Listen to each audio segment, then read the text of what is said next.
Doctor बनने के लिए एफएससी करना ज़रूरी है, लेकिन काफ़ी नहीं है। स्टील के ज़खायर नहीं, वो सोने के ज़खायर हैं। रैको डेक का मकाम बलोचिस्तान में दुनिया का दूसरा बड़ा तखमीना, 10 अरब डॉलर का सालाना लिथियम हमारे पास अवेलेबल है। अब गंदम एक्सपोर्ट ना करें, गंदम एक्सपोर्ट की गवर्नमेंट इजाज़त भी दे तो मुल्क को नुकसान होगा। जिस ज़मीन के ऊपर आप अमरूद काश्त करते हैं और उसी जगह पर आप पिस्ता लगा सकते, आपकी देखें सिंगापुर एक छोटा सा मुल्क है, क्या बेच रहा है? टेक्नोलॉजी बेच रहा है। बिस्मिल्लाहिर्रहमानिर्रहीम, अस्सलामु अलैकुम। मैं हूं उमर चीमा और आप देख रहे हैं अज़ीम पाकिस्तान। आज के इस प्रोग्राम में मेरे साथ मौजूद हैं अदनान असलम साहब, जो कि एनर्जी के मैदान में सोलर के हवाले से एक बहुत बड़ी कंपनी के सीईओ हैं, बहुत बड़ी कंपनी को रन कर रहे हैं और इनकी कंपनी पाकिस्तान की टॉप 3 से 5 कंपनीज़ के अंदर आती है, जिसका नाम ओमेक्टा इंटरनेशनल प्राइवेट लिमिटेड है। आप सर्च करके देख सकते हैं। इसके अलावा ये मुख्तलिफ यूनिवर्सिटीज़ के अंदर एज अ विजिटिंग लेक्चरार भी अपनी खिदमात इन्होंने सर अंजाम दी हैं। इसके अलावा ये एक्स प्रेजिडेंट हैं Faisalabad chamber of small traders and industries के। आज के इस प्रोग्राम में अगर आप इस सारे प्रोग्राम को, इस सारे सिनेरियो को आगे नहीं देखना चाहते और आप इस चीज़ में इंटरेस्टेड नहीं है कि आप खुद से कुछ इजारत कर सकते हैं, तो भले से आप इस वीडियो को स्किप कर जाएं। लेकिन जो लोग इस वीडियो को देखना चाहते हैं उन लोगों से मेरी ये दस्त बस्ता गुजारिश होगी कि आज के इस प्रोग्राम को ख़ास तरीके से हैंड फ्री लगा कर देखिएगा और सीखने की और समझने की कोशिश कीजिएगा, इनके आइडियाज़ हासिल करने की कोशिश कीजिएगा, क्योंकि ये प्रोग्राम, ये वीडियो आपका मुकद्दर बदल सकती है। क्योंकि आज के इस प्रोग्राम के अंदर हर इस चीज़ से बालातर होकर के ये आइडिया अगर किसी और के पास चला जाएगा तो वो इस पर काम ना कर ले, इन तमाम तर चीज़ों से बालाए ताक होते हुए दिल जलाकर आप सबके सामने रखा जाएगा ताकि आप सब भी इससे मुस्तफ़ीद हो सकें। हमारे साथ मौजूद हैं अदनान असलम साहब, इनसे ज़रा गुफ्तगू करते हैं। अस्सलाम वालेकुम। वालेकुम अस्सलाम रहमतुल्लाहि व बरकातुहू। थैंक यू सो मच जी, आपने हमें वक्त दिया। सबसे पहले ज़रा ये बताइएगा एक आम आदमी के समझने के लिए कि मुल्क का कर्ज़ा कैसे उतर सकता है। मैं सादा ज़ुबान में चंद गुजारिशात पेश करता हूँ। नामुमकिन नहीं है। अल्लाह रब्बुल इज़्ज़त ने कायनात में वो मसला ही नहीं पैदा किया जिसका हल नहीं है। दुनिया में वो लॉक ही नहीं बना जिसकी चाबी नहीं है।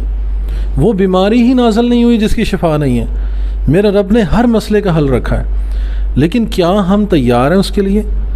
क्या जो उसके जो बुनियादी अवामिल हैं उसको अडॉप्ट करने के लिए एज़ नेशन जो हमारा रोल होगा, जो हमारे हुक्मरानों की ज़िम्मेदारियाँ होंगी, जो एज़ इंडिविजुअल एक गुड सिटीज़न जो मेरी ज़िम्मेदारी है, क्या मैं वो अदा करने को तैयार हूँ?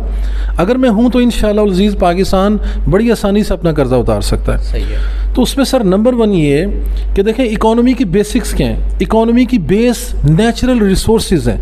अल्लाह के कुदरती वसाइल को ज़मीन से निकाल के उनको बुरे कार लाना और अवामुन नास पे ख़र्च करना, ये इकॉनमी की डेफिनेशन है। इसके अलावा कोई और वे नहीं है। तो हमने सर करना ये है कि आप ये देखें कि अल्लाह ने इसको स्ट्रेटजिकली पाकिस्तान को एक बेहतरीन लोकेशन अता की है। ख़ित्ते का एक बेहतरीन मुल्क है। हमने आज तक बहुत ज़्यादा हम बात करते हैं कि पाकिस्तान में जगह जगह सोने का ज़खायर है, ठीक है। कुछ इंटरनेशनल मुतनाज़ा भी हो चुके हैं, लेकिन कुछ स्टिल अनटैप हैं। जैसे मैं बात करूँगा यहाँ पे रजवा के मुकाम पे चन्योट में अल्लाह ने बहुत बड़ा हमें सोने का ख़जाना यहाँ पे दिया। जब लास्ट गवर्नमेंट थी इमरान खान साहब से पहले मियाँ नवाज शरीफ साहब की, तो प्राइम मिनिस्टर ख़ुद यहाँ पे आए और उन्होंने यहाँ पे अनाउंसमेंट की सबसे पहले कि जी यहाँ पे हम एशिया की सबसे बड़ी स्टील मिल लगाएंगे, कि यहाँ बहुत बड़ा स्टील एक्सप्लोर हुआ है। और चंद माह के बाद दोबारा यहाँ पे आए और उन्होंने खुद कहा, वहाँ पे ऑफिशियली ये अनाउंस किया कि वो जितना स्टील था, जितने स्टील के ज़खायर थे, वो स्टील के ज़खायर नहीं, वो सोने के ज़खायर हैं। अच्छा। तो अगर चन्योट में इतना बड़ा हमारे पास अगर सोने का ज़ख़ीरा वहाँ पे है, तो भाई हम उसको यूटिलाइज़ क्यों नहीं कर रहे?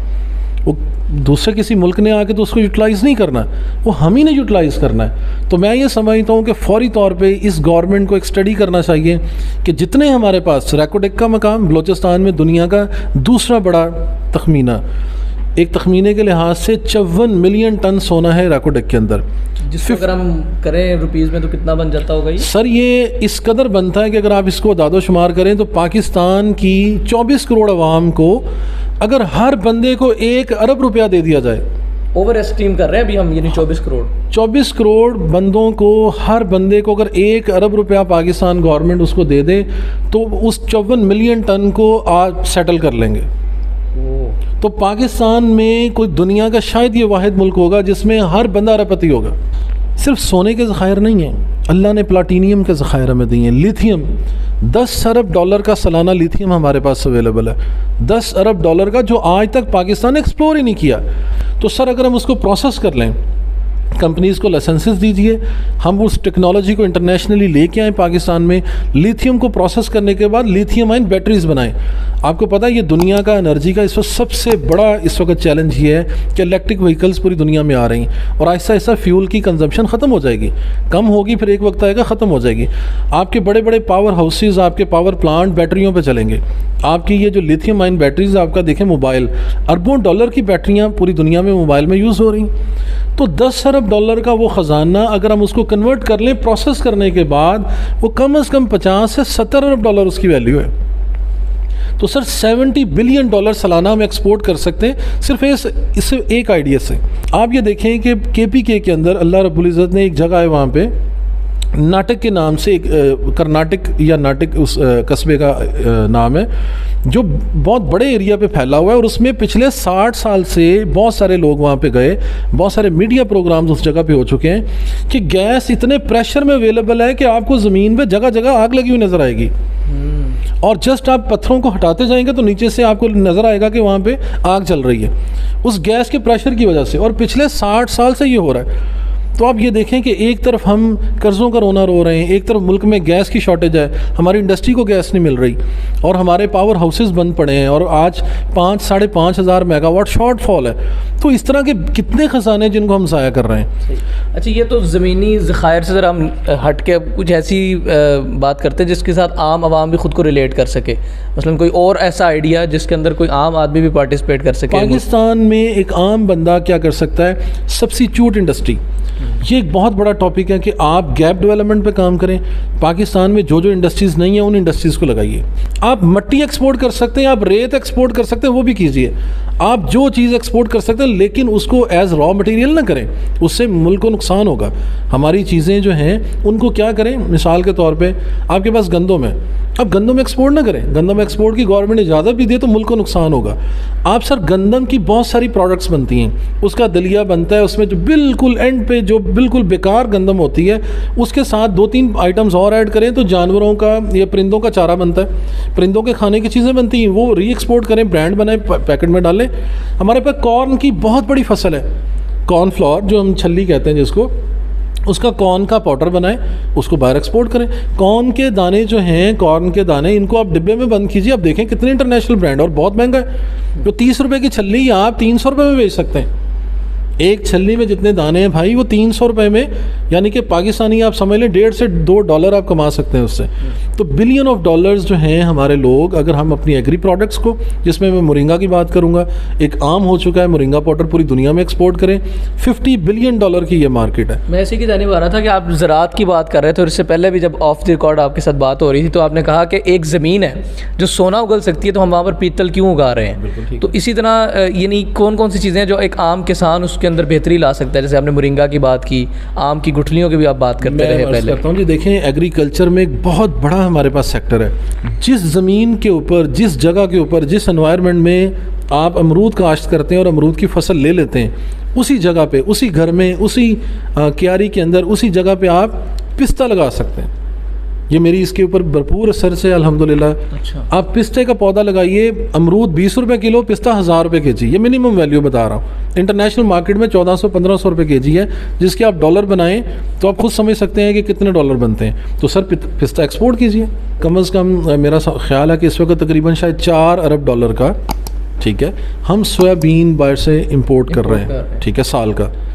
अब सोयाबीन का सर जो सीड है वो, उसमें 18% ऑयल होता है, यानी कि आप 100 kgs लेंगे तो 18 kg आपको उसमें से ऑयल मिलेगा। पाकिस्तान के अंदर 6.5 लाख टन गुठली आम की अवेलेबल है। आम की गुठली का उसमें 16% ऑयल अवेलेबल है, सिर्फ 2% कम है, लेकिन उससे उसकी क्वालिटी, उसके इंग्रेडिएंट्स और उसका टेस्ट और उसके जो बेनिफिट्स हैं उससे बहुत ज़्यादा है सोयाबीन से, ठीक है, बहुत ज़्यादा है। मेडिकल पॉइंट ऑफ व्यू से मैं समझता हूँ कि बहुत मुफीद और बेहतरीन ऑयल है। अगर आप आम की गुठली का जो सीड है, हमारे पुराने बुज़ुर्ग, मुझे याद है गांव में, देहात में, हमारी दादी माँ और बहुत सारे लोग, अगर किसी के पेट में दर्द था तो वो आम की गुठली को क्रश करके उसको कहते थे अभी चबाओ इसको, आप थोड़ी सी आम की गुठली चबाएं, आपका पेट का दर्द ठीक हो जाएगा। तो उसका ऑयल इंतहाई मुफीद है। तो आप आम की गुठली का ऑयल निकालें, 6.5 लाख टन गुठली अवेलेबल है हमारे पास, और इसको 16% बना लें। 16% उसमें से ऑयल निकालें, उसको एक्सपोर्ट करें और आपका 4 अरब डॉलर भी बचेगा, आपका मुल्क भी यूज़ करेगा और आप एक बेहतरीन और मुफीद आप ऑयल यूज़ कर रहे होंगे। आपकी देखें सिंगापुर एक छोटा सा मुल्क है, क्या बेच रहा है? टेक्नोलॉजी बेच रहा है। आज आप देखें कि एप्पल पूरी दुनिया में एक बहुत बड़ी आईटी कंपनी, बहुत बड़ी इलेक्ट्रॉनिक्स की कंपनी क्या बेच रही? मोबाइल बेच रही। उसके जो टॉप वेरिएंट्स हैं वो करोड़ों रुपए का एक मोबाइल है, जिस पे उसने गोल्ड प्लेटेड और गोल्ड और हीरे के जवाहरात लगाए हुए हैं। लेकिन आम से आम भी आप देखें पाकिस्तानी 1.5 से 2 लाख रुपए का एप्पल का फ़ोन है। सिंपल। तो टेक्नोलॉजी के पैसे हैं ना, अगर आप उसको किसी भी तरह से गेज कर लें तो उसकी इनपुट कॉस्ट क्या है? उससे कुछ 10-20 गुना कम होगी। तो ये टेक्नोलॉजी में पैसे हैं। तो मैं सेकेंडली ये बात करना चाहूँगा अपनी यूनिवर्सिटीज़ से कि हमारे तलबा ऐसे प्रोजेक्ट्स पे काम ना करें जिन प्रोजेक्ट्स की कोई मार्केट वर्थ ही नहीं है। हमें उन प्रोजेक्ट्स पे काम करें जिनको हम रियल टाइम यहाँ पे इंडस्ट्री लगा सकते हैं, हम जिनको एक्सपोर्ट कर सकते हैं। मसलन आप देखें कि जो हमारी यूनिवर्सिटीज़ मेडिकल साइंसेज में हैं और इंजीनियरिंग भी पढ़ा रही हैं साथ, तो उनको चाहिए कि मेडिकल इक्विपमेंट बनाएं। एक्सरे की मशीन हम क्यों इंपोर्ट कर रहे हैं? डायलिसिस की मशीनें हम क्यों इंपोर्ट कर रहे हैं? हम ये सांस लेने वाले वेंटिलेटर हम क्यों इंपोर्ट कर रहे हैं? अगर हमने बनाने शुरू किए हैं तो भाई उसको एक्सपोर्ट करें। तो सर आप देखें उस प्रोजेक्ट को क्यों रोका गया है? उसमें अगर कोई फॉल्ट है उसको इम्प्रूव करें।